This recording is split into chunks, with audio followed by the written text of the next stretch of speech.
The Springfield Three. Three women vanish from a quiet suburban home in the middle of the night and are never seen again. In June 1992, a trio of women vanished without a trace. Their names were Suzie Streeter, Stacy McCall, and her mother, Sherill Levitt. The three women lived together in Springfield, Missouri, and on June 6, 1992, they had plans to celebrate their day.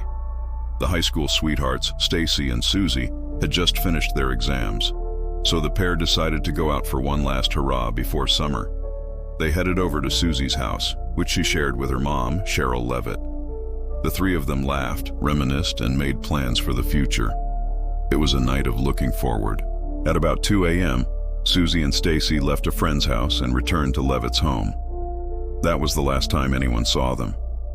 When a friend arrived the next morning, he found the Levitt house with its door unlocked. The girls' cars were parked outside. No one was inside, and when Janice, Stacy's mother, came over to check on them, she found the same. Personal belongings lay strewn about the living room. Nothing seemed out of place. There was no sign of a struggle. No one knew where the three had gone. But there was something else. Someone had called the house and left a strange phone message on the answering machine. The person on the recording made some crude remarks, but it was not coherent enough for the police to determine who it was or if it had anything to do with the disappearances. But they believed it might be a clue, as the person who called erased the message hours later. Springfield police responded to the scene, but because there was no immediate confinement to the scene, many people entered the house, including friends, neighbors, and others, which likely contaminated any evidence.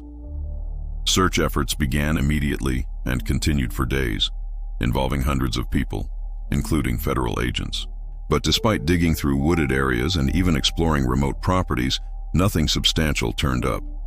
Over time, theories abounded. Some wondered if convicted child molester Robert Cox had something to do with the crime. He had connections in town and a history of violence against women. One lead took investigators to the parking lot of Cox Hospital, where ground-penetrating radar picked up some anomalies, but it wasn't enough to warrant excavation. Years later, another witness came forward, saying she saw Suzie in the back seat of a van with two men around dawn.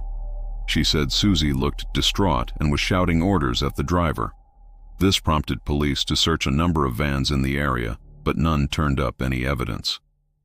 3 months after they disappeared, the Springfield Three were declared legally dead, but their bodies have never been found. Had they been kidnapped or did they run away? The Springfield Three remain one of America's darkest mysteries, an unsolved puzzle that has haunted the country for decades.